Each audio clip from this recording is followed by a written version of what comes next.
তোমরা যারা এইচএসসি 2026 পরীক্ষা দিচ্ছ তোমাদের সব বোর্ডে পরীক্ষা স্থগিত হতে যাচ্ছে কি দেখো ইতিমধ্যে তোমরা দেখেছো যে বন্যা ও বৃষ্টির কারণে বৈরী আবহাওয়ার কারণে কিন্তু এইচএসসি পরীক্ষা পেছানো নিয়ে কিন্তু শিক্ষামন্ত্রী ইতিমধ্যে জানাচ্ছিলেন যে যে পরিস্থিতি তৈরি হয়েছে বিশেষ করে ঢাকা বোর্ডে কিন্তু এইচএসসি পরীক্ষা পেছানোর দাবিতে অনেক শিক্ষার্থী কিন্তু কথা বলেছে, যার কারণে শিক্ষামন্ত্রী জানাচ্ছে যে এই বিষয়টা তারা পর্যবেক্ষণ করছে যে তোমাদের পরীক্ষা পেছানো যায় কিনা এই বিষয়টা নিয়ে।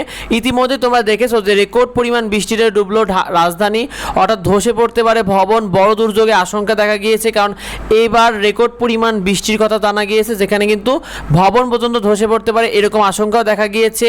চট্টগ্রাম ও সিলেটে কিন্তু বন্যা পরিস্থিতি কিন্তু অনেকটা অবনতি হয়েছে, তোমরা দেখেছো। সেই সাথে ফেনীতে কিন্তু বন্যার সংখ্যা রয়েছে, আবার ডুবতে পারে বলা হয়েছে। আরও 10টা জেলা বন্যা নিয়ে কিন্তু নতুন সতর্কতা দেওয়া হচ্ছে। আবার সেই সাথে উত্তরবঙ্গে অর্থাৎ উত্তরবঙ্গে যে জেলাগুলো রয়েছে সেগুলোতেও নিম্ন অঞ্চল যেগুলো রয়েছে সেগুলো প্লাবিত হওয়ার আশঙ্কা দেখা দিয়েছে ইতিমধ্যে।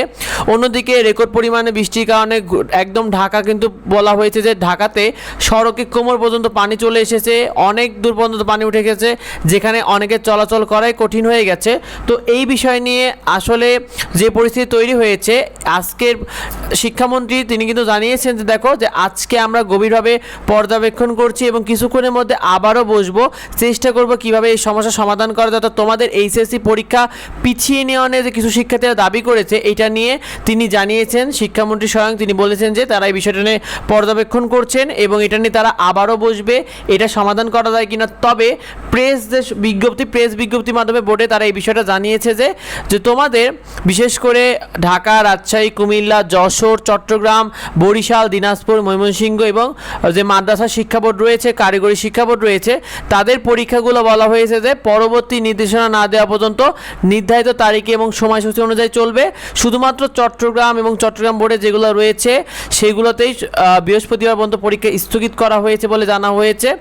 তবে শিক্ষার্থীরা তারা বলেছে এই বিষয়টা নিয়ে তারা পর্যবেক্ষণ করছে, যদি মনে হয় যে পরীক্ষা স্থগিত করা দরকার সেক্ষেত্রে আবার তোমাদেরকে তারা জানিয়ে দেবে। তবে বর্তমান যে প্রেস বিজ্ঞপ্তি সে অনুযায়ী বলছে যে তোমাদের পরীক্ষা অন্যান্য যে বিভাগ যেগুলোতে হচ্ছিল সে একইভাবে পরীক্ষা হবে। তবে যে পরিস্থিতি তৈরি হয়েছে তোমাদের পরীক্ষা কিছুটা পিছিয়ে দিলে কিন্তু কোনো ক্ষতি হতো না বলে মনে হয়। তোমরা কি মনে করো এই বিষয়টা নিয়ে অবশ্যই কমেন্টে আমাদেরকে জানিয়ে দিও, আর তোমার বন্ধুদেরকে এই বিষয়টা বেশি বেশি করে শেয়ার করে দাও যাতে অন্যরা বিষয়টি জানতে পারে। দেখা হয় পরবর্তী ভিডিওতে। ধন্যবাদ সবাইকে।